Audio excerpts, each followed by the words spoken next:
ಈ ದೇಶದಲ್ಲಿ ವೋಟ್ ಚೋರಿಯ ಮೇಲೆ ರಾಜಕಾರಣ ನಡೆದೋಯ್ತು, ಸೀಟ್ ಚೋರಿಯ ಮೇಲೆ ರಾಜಕಾರಣ ನಡೆದೋಯ್ತು, ಈಗ ಚಂದಾ ಚೋರಿಯ ಮೇಲೆ ರಾಜಕಾರಣ ಬಹಳ ಜೋರಾಗಿ ನಡೀತಿದೆ. 7 ಕೋಟಿಯ ಆಪಾದನೆ ಬಂದಿದ್ದು, ಆದರೆ ಇದು 200 ಕೋಟಿ ಆಗೋಯ್ತು. 200 ಕೋಟಿಯಿಂದ ಇವಾಗ 2,000 ಕೋಟಿಗಳ ರೂಪಾಯಿ ಹಗರಣ ಇದು ಅಂತ ಹೇಳುವ ಮಟ್ಟಿಗೆ ಇವತ್ತು ವಿಜೃಂಭಿಸ್ತಿದೆ ವಿರೋಧ ಪಕ್ಷಗಳು. ಯಾರು ಈ ಭ್ರಷ್ಟರು ರಾಮನ ಸೇವೆಯ ಹೆಸರಲ್ಲಿ ಈ ರೀತಿ ಕಳ್ಳತನ ಮಾಡಿದಾರೋ ಅವ್ರಿಗೆ ಶಿಕ್ಷೆ ಆಗಬೇಕಾಗಿರ್ತಕ್ಕಂಥದ್ದು ಶತಸಿದ್ಧ. ಅದನ್ನ ಯೋಗಿ ಆದಿತ್ಯನಾಥ್ ಅವ್ರು ಮಾಡೇ ಮಾಡ್ತಾರೆ ಅಂತ ಹೇಳ್ತಕ್ಕಂಥದ್ದು ಕೂಡ ಶತಸಿದ್ಧ. ಕನಸಿನಲ್ಲಿ ರಾಮ ಬಂದು ಹೇಳ್ಬಿಟ್ನಂತೆ, ಅದಕ್ಕೋಸ್ಕರ ಅಖಿಲೇಶ್ ಯಾದವ್ ಇವಾಗ ರಾಮ ಮಂದಿರದ ಬಗ್ಗೆ ಆಗಿರುವಂಥ ಹಗರಣದ ಬಗ್ಗೆ ಮಾತನಾಡಕ್ ಹೊರಟಿರೋದಂತೆ ಅಂತ ಹೇಳ್ತಾರಲ್ರಿ. ಅಖಿಲೇಶ್ ಯಾದವ್ ಅವರೇ, ನೀವು ಸ್ಪಷ್ಟವಾಗಿ ನೆನಪಿನಲ್ಲಿ ಇಟ್ಕೊಳ್ಳಿ, ಕರಸೇವಕರ ಮೇಲೆ ಗುಂಡಿನ ಮಳೆಗರೆದವರು ನಿಮ್ಮ ಅಪ್ಪ. ಆಧ್ಯಾತ್ಮ ನಗರಿ ಮಾಡಬೇಕು ಅಂತ ಇವತ್ತು ನೀವೇನು ಅಯೋಧ್ಯೆಯನ್ನ ಹೇಳ್ತಾ ಇದ್ದೀರಲ್ಲ, ಅದನ್ನ ಸ್ಮಶಾನ ನಗರಿಯಾಗಿ ಮಾರ್ಪಾಡು ಮಾಡಿದ್ದು ನಿಮ್ಮಪ್ಪ ಮುಲಾಯಂ ಸಿಂಗ್ ಯಾದವ್ ಅಂತ. ಆದ್ರೆ ಪವನ್ ಖೇಡಾ ಇವತ್ತಿರ್ಬೋದು, BK ಹರಿಪ್ರಸಾದ್ ಅಂತವ್ರು ಇರ್ಬೋದು, ಗೋರಿ ಗಜ್ನಿನ್ ಮೀರಿಸ್ಬಿಟ್ರು ಅಂತ ಹೇಳ್ತಾರಲ್ಲ, ಹಂಗಂದ್ರೆ ಕಾಂಗ್ರೆಸ್ ಪಾರ್ಟಿ ನೇರವಾಗಿ ಒಪ್ಕೊಳ್ತು ಗೋರಿ ಗಜ್ನಿಗಳು ಮತ್ತೆ ಮೊಘಲರು, ಇವರ ಬ್ರದರ್ಸ್ಗಳಿದ್ರಲ್ಲ ಮೊಘಲರು, ಇವರು ಹಿಂದೂ ದೇವಾಲಯಗಳನ್ನ ದೋಚಿದ್ರು ಅನ್ನೋದನ್ನ ಕಾಂಗ್ರೆಸ್ ಪಾರ್ಟಿ ಮನಸ್ಪೂರ್ವಕವಾಗಿ ಒಪ್ಕೊಂಡಿದೆ. ಟಿವಿ ವಿಕ್ರಮದ ಸಮಸ್ತ ವೀಕ್ಷಕರಿಗೆ ಆಟೋವಾಲಾ ಕಾರ್ಯಕ್ರಮಕ್ಕೆ ಆತ್ಮೀಯವಾದ ಸ್ವಾಗತ. ನಾನು ನಿಮ್ಮ ಜಯಂತ್ ಪಾಂಡೆ. ಸ್ನೇಹಿತರೆ, ಆಟೋವಾಲಾ ಕಾರ್ಯಕ್ರಮಕ್ಕೆ ನಾವಿಂದು ಆಯ್ದುಕೊಂಡಂತಹ ವಿಷಯ, ಆಧ್ಯಾತ್ಮ ನಗರಿಯನ್ನು ನಿರ್ಮಾಣ ಮಾಡ್ತಾನಂತೆ ಅಖಿಲೇಶ ಯಾದವ.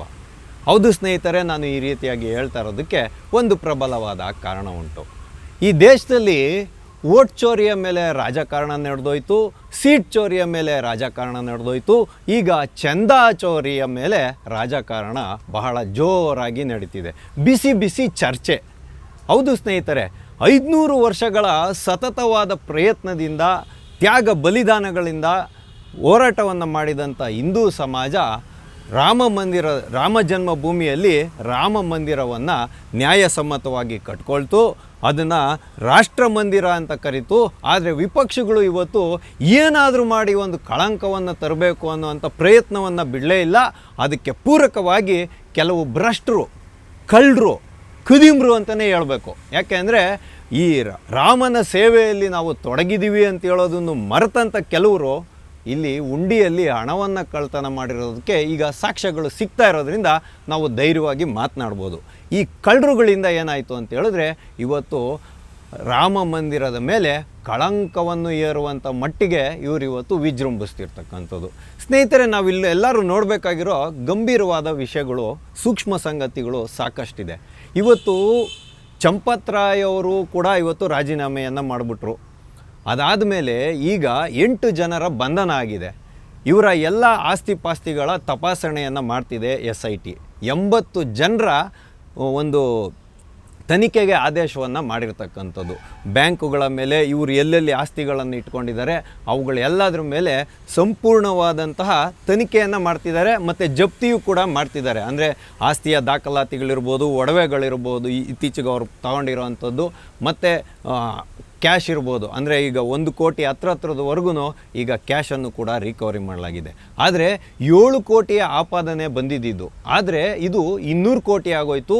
200 ಕೋಟಿಯಿಂದ ಇವಾಗ ಆಮ್ ಆದ್ಮಿ ಪಾರ್ಟಿಯ ದೃಷ್ಟಿಕೋನದಿಂದ, ಮತ್ತು ಸಂಜಯ್ ರಾವತ್ ಇದನ್ನಲ್ಲ, ಉದ್ಧವ್ ಠಾಕ್ರೆ ಅವರ ಬಣದ ಸಂಜಯ್ ರಾವತ್ ಮತ್ತು ಆಮ್ ಆದ್ಮಿ ಪಾರ್ಟಿಯ ಸಂಜಯ್ ಸಿಂಗ್ ಅವರ ಪ್ರಕಾರ 2,000 ಕೋಟಿಗಳ ರೂಪಾಯಿ ಹಗರಣ ಇದು ಅಂತ ಹೇಳುವ ಮಟ್ಟಿಗೆ ಇವತ್ತು ವಿಜೃಂಭಿಸ್ತಿದೆ ವಿರೋಧ ಪಕ್ಷಗಳು.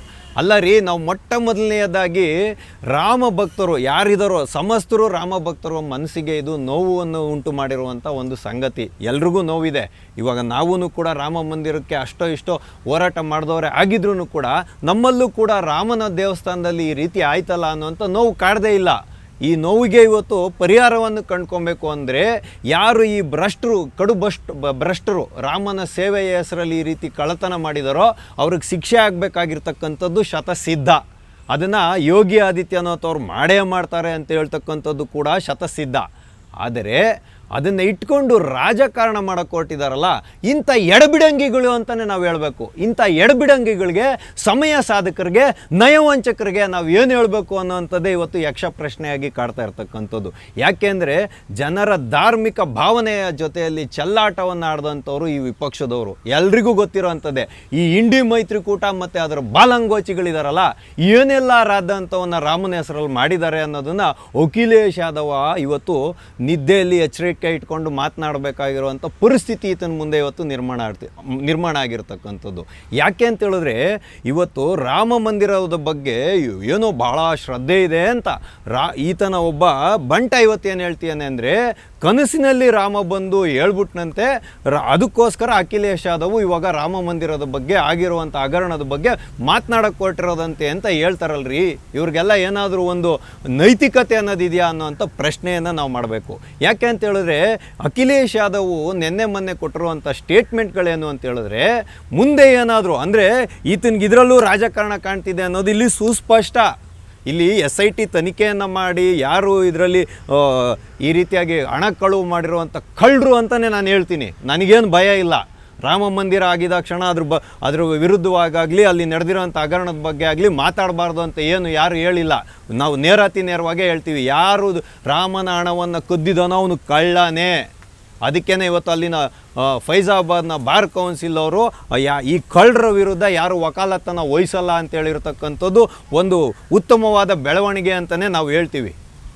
ಹಾಗಾಗಿ ಈ ಅಖಿಲೇಶ್ ಯಾದವ್ ಈಗ ಮುಂಬರುವ ಚುನಾವಣೆಯಲ್ಲಿ ಇದನ್ನು ರಾಜಕೀಯ ದಾಳವಾಗಿ ಉಪಯೋಗಿಸ್ಕೊಳ್ಳೋಕ್ಕೆ ಹೊರಟಿರ್ತಕ್ಕಂಥದ್ದು. ಇನ್ನು ಕೇಳಿ ಕಾಂಗ್ರೆಸ್ ಪಾರ್ಟಿ ಬಿಟ್ಬಿಡ್ತಾ ಇದನ್ನು ಮತ್ತು ಆಮ್ ಆದ್ಮಿ ಪಾರ್ಟಿ ಬಿಟ್ಬಿಡ್ತಾ ಎಲ್ಲ ಪಕ್ಷಗಳು ಇವಾಗ ಮುಗಿಬಿದ್ದಿರ್ತಕ್ಕಂಥದ್ದು ರಾಮ ಮಂದಿರದಲ್ಲಿ ನಡೆದಿರುವಂಥ ಉಂಡಿಯಲ್ಲಿ ಕಳುವಾಗಿರುವಂಥ ಹಣದ ಬಗ್ಗೆನ ರಾಜಕಾರಣ. ಇದನ್ನೇ ಚಂದಾ ಚೋರಿ ಅಂತ ಕರಿತಿರ್ತಕ್ಕಂಥದ್ದು.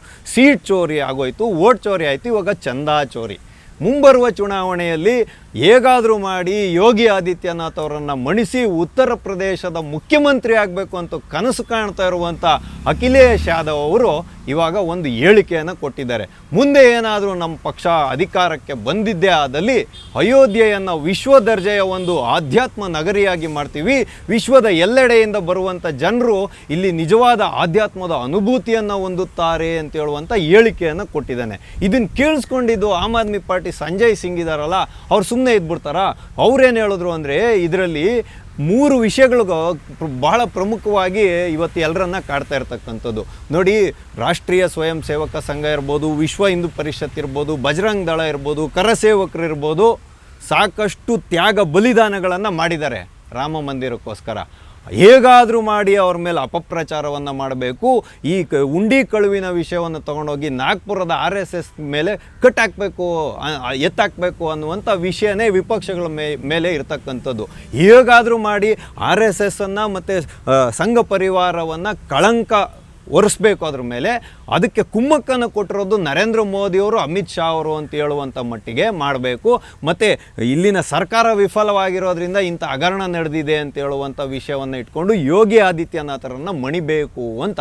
ನೋಡಿ, ಅಚಾತುರ್ಯದಿಂದನೋ ನಿರ್ಲಕ್ಷ್ಯದಿಂದನೋ ಅಥವಾ ಕಪಟದಿಂದನೋ ಅಥವಾ ಮಾಡಲೇಬೇಕು ಹೇಗಾದರೂ ತಪ್ಪಿಸ್ಕೊಳ್ಬೇಕು ಅಂತನೋ ನಡೆದಿದೆ.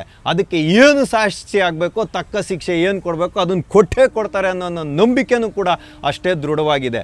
ಧರ್ಮಸ್ಥಳದ ಆಪಾದನೆಯ ವಿಷಯವನ್ನು ಇಟ್ಕೊಂಡು ಎಷ್ಟೆಲ್ಲ ಮಾತಾಡೋರಲ್ಲ, ಇವತ್ತು ಬುರ್ಡೆ ಗ್ಯಾಂಗು ಏನು ಮಾಡಲಿಕ್ಕಾಗಲಿಲ್ವಲ್ಲ. ಅಂದರೆ ಬುರ್ಡೆ ಗ್ಯಾಂಗ್ ಆಪಾದನೆ ಮಾಡಿದ ತಕ್ಷಣ ಕಾಂಗ್ರೆಸ್ ಪಾರ್ಟಿ ರೆಕ್ಕೆ ಪುಕ್ಕ ಬಲಿತ ಹದ್ದಿನ ಥರ ಹೋಗಿ ಧರ್ಮಸ್ಥಳದ ಮೇಲೆ ಮುಗಿಬಿದ್ದು ಕಡೆ ಆಗೋದು ತೆಗೆದ್ರಲ್ಲಪ್ಪ. ಇವಾಗ ಹಂಗೆ ಆ ಬುರ್ಡೆ ಗ್ಯಾಂಗು ಬುರ್ಡೆ ಬಿಟ್ಟಿದೆ ಅಂತ ಗೊತ್ತಾದ್ಮೇಲೆ ಅವ್ರ ಮೇಲೆ ಏನು ಆ್ಯಕ್ಷನ್ ಆಯಿತು ಅನ್ನೋದಕ್ಕೆ ಯಾರೂ ಮಾತಾಡಲ್ಲ. ಎಡಚರ ಭಾವನೆ ಇರೋರು ಯಾರೂ ಮಾತಾಡಲ್ಲ ಇವತ್ತು. ಆದರೆ ಅಯೋಧ್ಯೆಯ ರಾಮ ಮಂದಿರದ ವಿಷಯವನ್ನು ಇಟ್ಕೊಂಡು ಈ ಪರಿಯಾದಂಥ ಜರಿಯುವ ವಿಷಯವನ್ನು ಮಾಡ್ತಾ ಇರಲ್ಲ, ಇವ್ರಿಗೆಲ್ಲ ನಾವು ಏನು ಹೇಳಬೇಕು ಅನ್ನೋಂಥ ಪ್ರಶ್ನೆ ಇವತ್ತು ಕಾಡ್ತಾ ಇರ್ತಕ್ಕಂಥದ್ದು. ಹಾಗಾಗಿ ಈತ ಆಧ್ಯಾತ್ಮ ನಗರಿಯನ್ನು ಮಾಡ್ತಾರಂತೆ. ಅಖಿಲೇಶ್ ಯಾದವ್ ಅವರೇ, ನೀವು ಸ್ಪಷ್ಟವಾಗಿ ನೆನಪಿನಲ್ಲಿ ಇಟ್ಕೊಳ್ಳಿ, ಕರಸೇವಕರ ಮೇಲೆ ಗುಂಡಿನ ಮಳೆಗರೆದವರು ನಿಮ್ಮ ಅಪ್ಪ. ಆಧ್ಯಾತ್ಮ ನಗರಿ ಮಾಡಬೇಕು ಅಂತ ಇವತ್ತು ನೀವೇನು ಅಯೋಧ್ಯೆಯನ್ನು ಹೇಳ್ತಾ ಇದ್ದೀರಲ್ಲ, ಅದನ್ನು ಸ್ಮಶಾನ ನಗರಿಯಾಗಿ ಮಾರ್ಪಾಡು ಮಾಡಿದ್ದು ನಿಮ್ಮಪ್ಪ ಮುಲಾಯಂ ಸಿಂಗ್ ಯಾದವ್ ಅನ್ನೋದನ್ನು ನೀನು ಸ್ಪಷ್ಟವಾಗಿ ನೆನಪಿಟ್ಕೋಬೇಕು. ಅದಕ್ಕೇ ಯೋಗಿ ಆದಿತ್ಯನಾಥ್ ಅವ್ರು ಏನು ಹೇಳಿದ್ದಾರೆ ಅಂದರೆ, ನೀನು ರಾಜಕೀಯವಾಗಿ ಮಾತಾಡೋದಾದರೆ ನಾನು ನಿನ್ನ ರಾಜಕೀಯವಾಗೇ ಮಣಿತೀನಿ ಅಂತ ಹೇಳುವ ರೀತಿಯಲ್ಲಿ ನಿನಗಿನ್ನಾದರೂ ಪಶ್ಚಾತ್ತಾಪ ಬಂದರೆ, ಅಂದರೆ ಅಯೋಧ್ಯೆಯನ್ನು ಸ್ಮಶಾನ ನಗರಿಯಾಗಿ ಮಾರ್ಪಾಡು ಮಾಡಿದ್ರಲ್ಲ ಮುಲಾಯಂ ಸಿಂಗ್ ಅವರು, ಕಂಡ ಕರಸೇವಕರ ಮೇಲೆ ಗುಂಡಿನ ಮಳೆಗರೆದು ಸರಯೂ ನದಿಗೆ ಎಸ್ತಿದ್ರಲ್ಲ, ಆ ಪಶ್ಚಾತ್ತಾಪಕ್ಕೋಸ್ಕರನಾದರೂ ರಾಮ ಮಂದಿರದಲ್ಲಿ ರಾಮಲಲ್ಲನ ದರ್ಶನವನ್ನು ತಗೊಂಡು ಪಶ್ಚಾತ್ತಾಪವನ್ನು ಪಟ್ಕೊ ಅಂತ ಹೇಳಿದ್ದಾರೆ. ಆ ಕೆಲಸವನ್ನು ನೀನು ಫಸ್ಟ್ ಮಾಡೋ. ಯಾಕೆ ಅಂದರೆ ನಾನು ಯಾರನ್ನು ಏಕವಚನದಲ್ಲಿ ಮಾತಾಡಲ್ಲ, ಆದರೆ ಇವತ್ತು ಸಾಕಷ್ಟು ರಾಮ ಭಕ್ತರ ಮನಸ್ಸಿಗೆ ಘಾಸಿಯಾಗಿರುವಂಥ ಸಂದರ್ಭದಲ್ಲಿ ನೀವಿವತ್ತು ಈ ರೀತಿಯಾದಂಥ ಪ್ರಚೋದನಕಾರಿ ಹೇಳಿಕೆಗಳನ್ನ ಕೊಡ್ತಿರಲ್ಲ, ಆವಾಗ ಏಕವಚನವನ್ನು ಬಳಸಿದ್ರೆ ತಪ್ಪಿಲ್ಲ ಅನ್ನೋ ಭಾವನೆಯಿಂದ ನಾನು ಇವತ್ತು ಈ ರೀತಿಯಾಗಿ ಮಾತಾಡ್ತಾ ಇರ್ತಕ್ಕಂಥದ್ದು. ಹಾಗಾಗಿ ನಿನ್ನಲ್ಲೇನಾದರೂ ನೈತಿಕತೆ ಅನ್ನೋದು ಉಳಿದಿದ್ರೆ ರಾಮನನ್ನು ದರ್ಶನ ಮಾಡಿಕೊಂಡು ನಿಮ್ಮ ತಂದೆಯವರು ಮತ್ತು ನೀನು ಇವತ್ತು ಏನು ಮಾಡ್ತಾ ಇದೆಯಲ್ಲ ಆಪಾದನೆ, ಇದಕ್ಕೆ ಹೋಗಿ ನೀನು ಒಂದು ಪಶ್ಚಾತ್ತಾಪ ಮನೋಭಾವನೆಯನ್ನು ಕಂಡ್ಕೊ.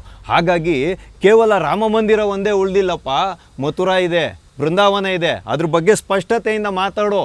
ಬೃಂದಾವನದ ಮೇಲೂ ಮಥುರಾದ ಮೇಲೂ ಮುಸಲ್ಮಾನರು ದಾಳಿ ಮಾಡಿದರು, ಹಾಗಾಗಿ ಅದನ್ನು ನಾವು ಪುನರ್ ಸ್ಥಾಪನೆ ಮಾಡ್ಕೋಬೇಕು ಅಂತೇಳುವ ಬಗ್ಗೆ ನಿನ್ನ ಶ್ರದ್ಧೆ ಧರ್ಮಶ್ರದ್ಧೆಯನ್ನು ತೋರಿಸು ಉತ್ತರ ಪ್ರದೇಶದ ಜನತೆ ಮುಂದೆ. ಯಾಕೆ ಅಂತ ಹೇಳಿದ್ರೆ ನೀನು MY ಸಮೀಕರಣದ ಮೇಲೆ ರಾಜಕಾರಣ ಮಾಡ್ತಾ ಇದ್ದಿದ್ದಲ್ಲ ಮುಸಲ್ಮಾನರು ಮತ್ತು ಯಾದವರ ಮೇಲೆ. ಅದು ಆಗೋದ್ಮೇಲೆ ನೀನು ನಮ್ಮ ಸಿದ್ದರಾಮಯ್ಯನವ್ರ ಥರ ಅಹಿಂದ ರಾಜಕಾರಣಕ್ಕೆ ಇಳಿದ್ಬಿಟ್ಟಿದೆಯಾ ಇವಾಗ. ಹಾಗಾಗಿ ಇವಾಗ ನಿನಗೆ MY ಸಮೀಕರಣ ಹೊರಟೋಯ್ತು. ದಲಿತು, ಪಿಚಡೆ ಮತ್ತು ಅಲ್ಪಸಂಖ್ಯಾತರ ಒಂದು ಓಟಿನ ಆಧಾರದ ಮೇಲೆ ನೀನು ಇವಾಗ ರಾಜಕಾರಣ ಮಾಡಬೇಕು, ಅದಕ್ಕೆ ಹಿಂದೂಗಳನ್ನು ಹೊಡಿಬೇಕು, ಅದಕ್ಕೇನಾದರೂ ಒಂದು ವಿಷಯ ಸಿಗಬೇಕಾಗಿತ್ತು, ಇದು ಸಿಕ್ಕೋಗ್ಬಿಟ್ಟಿದೆ, ಇವಾಗ ಅದನ್ನು ಇಟ್ಕೊಂಡಿದೆಯಾ. ಈಗ ನಮ್ಮ ಕಡೆಗೆ ಹೇಳ್ತಾರೆ ಏನು ಯಾಡಾಲೆ ಹಾಕೊಂಡೆದನ್ಕಿ ಎರಗಡು ಸಿಕ್ತೆ ಗುಡ್ಬಂಡವ್ರಿಗೂ ಗುಡ್ಗಿಚ್ಕೊಂಪಾಯ ಅಂತ.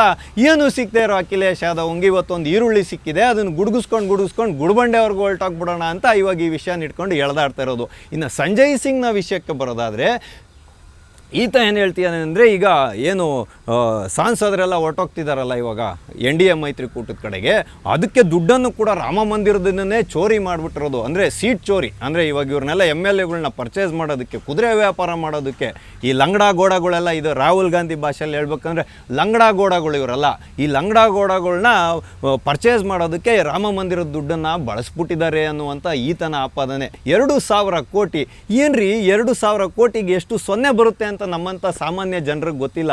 ಇವ್ರು ಯಾವ ರೀತಿಯಾಗಿ ಆಪಾದನೆ ಮಾಡ್ತಾರೆ ಅಂದರೆ ಎಲ್ಲಿಂದ ನಗಬೇಕು ಅನ್ನೋದು ಗೊತ್ತಾಗಲ್ಲ.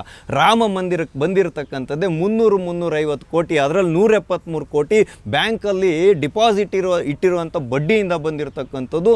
ಇನ್ನು 100-157 ಕೋಟಿ ಏನಿದೆ ಅದು ರಾಮ ಭಕ್ತರು ಅರ್ಪಣೆ ಮಾಡಿರೋವಂಥದ್ದು 2024-25 ಇಸ್ವಿದು ಬಂದಿರತಕ್ಕಂಥದ್ದು. ಈ ವರ್ಷದ ಇನ್ನೂ ಡೀಟೇಲ್ಸ್ ಬಂದಿಲ್ಲ, ಕರೆಕ್ಟಾಗಿ ಸರಿಯಾಗಿ ಗೊತ್ತಿಲ್ಲ ನನಗೂ. ಆದರೆ ಇವತ್ತು ಇಟ್ಗೆನ ಕರಗಿಸ್ಬಿಟ್ರು, ಚಿನ್ನನ ಕರಗಿಸ್ಬಿಟ್ರು, ತಿಂದಾಕ್ಬಿಟ್ರು ಅಂತೆಲ್ಲ ಹೇಳ್ತಿದ್ದಾರಲ್ಲ. ಟ್ರಸ್ಟು ಯಾರ್ಯಾರು ಕೊಟ್ಟಿದ್ದಾರೋ ಅವರು ಟ್ರಸ್ಟಿಗೆ ಒಂದು ಪತ್ರವನ್ನು ಬರೀರಿ, ಅದು ಎಲ್ಲಿದೆ ಏನು ಅನ್ನೋಂಥ ಸೂಕ್ತ ಮಾಹಿತಿಗಳನ್ನ ಕೊಡ್ತಾರೆ. ಬಟ್ ಲಭ್ಯತೆ ಇರೋ ಮಾಹಿತಿಯ ಪ್ರಕಾರ ಯಾವುದನ್ನು ಕೂಡ ಏನು ಹಾಳು ಮಾಡಿಲ್ಲ. 2,100 ಕೋಟಿ ರೂಪಾಯಿಗಳ ಡೆಪಾಸಿಟ್ಗಳು ಕೂಡ ಇದೆ, ಅವುಗಳನ್ನ ಇನ್ವೆಸ್ಟ್ ಮಾಡಲಾಗಿದೆ ಅಂತ ಹೇಳುವಂಥ ಮಾಹಿತಿ ಕೂಡ ಬರ್ತಾ ಇದೆ. ಆದರೆ ಇವತ್ತು ಈ ರೀತಿಯಾದ ಅಪಪ್ರಚಾರವನ್ನು ಮಾಡ್ತಾರಲ್ಲ, 2,000 ಕೋಟಿ ಎಲುಬಿಲ್ಲದ ನಾಲಿಗೆ ಏನು ಬೇಕಾದರೂ ಮಾತಾಡ್ಬೋದು ಅಂದ್ಬಿಟ್ಟು ಆಮ್ ಆದ್ಮಿ ಪಾರ್ಟಿಯ ಇವರು ರಾಜ್ಯಸಭಾ ಸದಸ್ಯರು NDA ಮೈತ್ರಿಕೂಟದ ಕಡೆಗೆ ಹೊರಟೋಗ್ಬಿಟ್ರು ಅಂದ್ಬಿಟ್ಟು ಸಂಜಯ್ ಸಿಂಗ್ ಈ ಥರ ನಿರಾಧಾರವಾದಂಥ ಆಪಾದನೆಯನ್ನು ಮಾಡ್ತಾರೆ. ಅಂದರೆ ಟೀಕೆ ಮಾಡಬೇಕು ಸರಿ, ಆದರೆ ಅದು ಆಧಾರರಹಿತವಾದ ಟೀಕೆಯನ್ನು ಮಾಡಬೇಕು. ಇವಾಗ ರಾಮ ಮಂದಿರದಲ್ಲಿ ಕಳವಾಗಿದೆ ಅಂತ ಅಖಿಲೇಶ್ ಯಾದವ್ ಹೇಳಿದ್ರಿಂದನೇ ಇವತ್ತು SIT ರಚನೆ ಆಯಿತು, ಒಪ್ಪಿಕೊಳ್ಳೋಣ. ಆದರೆ ಅದೇ ತಕ್ಕನಂಗೆ ಈ ಕಳ್ಳರುಗಳು ಯಾರು ಇವತ್ತು ಇದನ್ನು ನೋಟಿನ ಕಂತೆಗಳನ್ನು ಮಾಡ್ತಾರೆ, ಅದರಲ್ಲಿ ಎಕ್ಸ್ಟ್ರಾ ಪೇರ್ಸ್ ಇಟ್ಟು ಬಾತ್ರೂಮಲ್ಲಿ ಮಚ್ಚಿಟ್ಟು ಅದನ್ನು ಹೆಂಗೆಂಗೋ ಹೊರಗಡೆಗೆ ತೊಗೊಂಡೋಗಿ ಇವ್ರ ಹೆಸ್ರುಗಳಲ್ಲಿ ಡಿಪಾಸಿಟ್ ಮಾಡಿಕೊಂಡು ಮಾಡಿದಾರಲ್ಲ. ಟಿನ್ನು ಯಾದವ್ ಇದರ ಮೂಲ ಇರತಕ್ಕಂಥದ್ದು, ಆತನ ಕೈಯಲ್ಲೇ ಇದೆಲ್ಲ ಇರತಕ್ಕಂಥದ್ದು. ಬ್ಯಾಂಕ್ ಸಿಬ್ಬಂದಿ ಇನ್ವಾಲ್ವ್ ಆಗಿದ್ದಾರೆ, CCTVಗಳನ್ನ ಮುಚ್ಚಿಟ್ಟಿದ್ದಾರೆ, ಹಿಡನ್ ಕ್ಯಾಮ್ರಾದಿಂದ ಗೊತ್ತಾಗಿದೆ. 45 ದಿನಗಳಲ್ಲಿ 70 ಬಾರಿ ಕಳವಾಗಿದೆ. ಇದೆಲ್ಲವನ್ನು ಒಪ್ಪೋಣ, ಯಾಕೆಂದರೆ ಇದಕ್ಕೆಲ್ಲದಕ್ಕೂ ಆಧಾರವಿದೆ. ಆದರೆ ಈ ಕಳ್ಳರಿಗೆ ಶಿಕ್ಷೆ ಆಗಬೇಕಾಗಿರ್ತಕ್ಕಂಥದ್ದು ಕಾನೂನು ಏನು ಹೇಳುತ್ತೋ, ಈ ದೇಶದಲ್ಲಿ ನ್ಯಾಯಾಲಯ ಏನು ಹೇಳುತ್ತೋ ಅದೇ ಅಂತಿಮ. ಅದರ ಆಧಾರದಲ್ಲಿ ಶಿಕ್ಷೆ ಆಗುತ್ತೆ. ಅದನ್ನು ಕೊಡಿಸ್ಲಿಕ್ಕೆ ಹಗಲು ರಾತ್ರಿ ಅವಿರತವಾಗಿ ಶ್ರಮ ಪಡ್ತಿದೆಯಲ್ಲ SIT ಇರ್ಬೋದು, ನಮ್ಮ ಯೋಗಿ ಆದಿತ್ಯನಾಥ್ ಅವರು, ಅವರ ಒಂದು ಪರಿಶ್ರಮಕ್ಕೆ ನಾವು ಬೆಲೆಯನ್ನು ಕೊಡಲೇಬೇಕ್ರಿ, ಯಾರಾದರೂ ಆಗಲಿ. ಮೊದಲೆಲ್ಲ ಈ ದೇಶದಲ್ಲಿ ಏನಾದರೂ ಈ ರೀತಿಯಾದಂಥ ಕರ್ಮಕಾಂಡಗಳು ನಡೆದ್ರೆ ಅವೆಲ್ಲ ಹಂಗಂಗೆ ಮರೆಮಾಚಿ ಹೋಗ್ತಿತ್ತು. ಆದರೆ ಇವತ್ತು ಪೇಪರ್ ಲೀಕ್ನ ವಿಷಯದಲ್ಲಿರ್ಬೋದು, ಯಾರಾದರ ರೂವಾರಿಗಳಿದ್ದಾರೆ, ಅದ್ರ ಹಿಂದಿನ ಷಡ್ಯಂತ್ರಕಾರಿಗಳು ಯಾರಿದ್ದಾರೆ ಅವ್ರನ್ನೆಲ್ಲ ಹಿಡ್ದಿದ್ದಾರೆ. ಅದೇ ರೀತಿಯಾಗಿ ಇವಾಗ ರಾಮ ಮಂದಿರದಲ್ಲಿ ಯಾರು ಕಳುವನ್ನು ಮಾಡ್ತಾಯಿದ್ರು ಆ ಕಳ್ಳರನ್ನು ಹಿಡ್ದಿದ್ದಾರೆ. ಅವ್ರಿಗೆ ಶಿಕ್ಷೆ ಕೊಡಬೇಕಾಗಿರೋವಂಥದ್ದು ಅಷ್ಟೇ ಇಲ್ಲಿ ಉಳಿದಿರತಕ್ಕಂಥದ್ದು. ಆದರೆ ಇನ್ನು ಮುಂದೆ ಈ ರೀತಿಯಾಗಿ ಆಗಬಾರ್ದು ಅನ್ನೋ ರೀತಿಯಲ್ಲಿ ಎಚ್ಚರಿಕೆಯನ್ನು ವಹಿಸಬೇಕು. ಆದರೆ ಪವನ್ ಖೇಡಾ ಇವತ್ತಿರ್ಬೋದು, ಬಿ ಕೆ ಹರಿಪ್ರಸಾದ್ ಅಂತವ್ರು ಇರ್ಬೋದು, ಗೋರಿ ಗಜ್ನಿನ ಮೀರಿಸ್ಬಿಟ್ರು ಅಂತ ಹೇಳ್ತಾರಲ್ಲ, ಹಂಗಂದರೆ ಕಾಂಗ್ರೆಸ್ ಪಾರ್ಟಿ ಅತಿ ನೇರವಾಗಿ ಒಪ್ಕೊಳ್ತು ಗೋರಿ ಗಜ್ನಿಗಳು ಮತ್ತು ಮೊಘಲರು, ಇವರ ಬ್ರದರ್ಸ್ಗಳಿದ್ರಲ್ಲ ಮೊಘಲರು, ಇವರು ಹಿಂದೂ ದೇವಾಲಯಗಳನ್ನು ದೋಚಿದ್ರು ಅನ್ನೋದನ್ನು ಕಾಂಗ್ರೆಸ್ ಪಾರ್ಟಿ ಮನಸ್ಪೂರ್ವಕವಾಗಿ ಒಪ್ಕೊಂಡಿದೆ. ಇದು ಒಂದು ದೊಡ್ಡ ಸಂತಸದ ವಿಷಯ ಅಂತಲೇ ನಾವು ಹೇಳ್ಬೋದು. ಹಾಗಾಗಿ ಈಗ ಕಾಂಗ್ರೆಸ್ನ ನಾಯಕರು ಮುಗಿಬಿದ್ದುಬಿಟ್ಟಿದ್ದಾರೆ ರಾಮ ಮಂದಿರಕ್ಕೆ ಹೋಗಿ ರಾಮಲಲ್ಲನ ದರ್ಶನ ಪಡ್ಕೊಳೋದಕ್ಕೆ. ಹಂಗಾಗಿ ನೀವೆಲ್ಲರೂ ಹೋಗಿ ಅಯೋಧ್ಯೆಗೆ ಹೋಗಿ ಅಲ್ಲಿ ಯಾವ ರೀತಿ ಪರಿಶ್ರಮವನ್ನು ವಹಿಸಿ ರಾಮ ಭಕ್ತರು ಪೈಸಕ್ಕೆ ಪೈಸವನ್ನು ಹೊಂದಿಸಿ ದೇಶ ಪೂರ್ತಿ ಚಂದವನ್ನು ಅಂದರೆ ದೇಣಿಗೆಯನ್ನು ಸಮರ್ಪಣೆ ಮಾಡಿ ಈ ಸರ್ಕಾರದ ದುಡ್ಡು 1 ರೂಪಾಯಿಯನ್ನು ಮುಟ್ಟಿದರೆ ಎಂಥ ಭವ್ಯವಾದ ರಾಮ ಮಂದಿರವನ್ನು ನಿರ್ಮಾಣ ಮಾಡಿದ್ದೀವಿ ಅನ್ನೋದನ್ನು ನೋಡ್ಕೊಂಡ್ಬಂದು ನಿಮ್ಮ ಹೊಟ್ಟೆ ಒಳಗಡೆ ಇನ್ನೊಂದಷ್ಟು ಕ್ಯಾಂಡಾನ ಹಾಕ್ಕೊಳ್ಳಿ ಅಂತಲೇ ನಾನು ನಿಮ್ಮ ಮೂಲಕ ಹೇಳ್ತೀನಿ. ಯಾಕೆ ಅಂತ ಹೇಳಿದ್ರೆ ರಾಮ ಮಂದಿರದ ದೇಣಿಗೆ ಬಗ್ಗೆ ಯಾರು ಪ್ರಶ್ನೆ ಮಾಡಬಾರ್ದು ಅಂತಿಲ್ಲ, ಆದರೆ ಇಲ್ಲ ಸಲ್ಲದ ಉರುಳಿಲ್ಲದ ಆರೋಪ ಮಾಡ್ತಿರಲ್ರಿ. 2,000 ಕೋಟಿ ಅಂದರೆ ಏನು ತಮಾಷೆನ?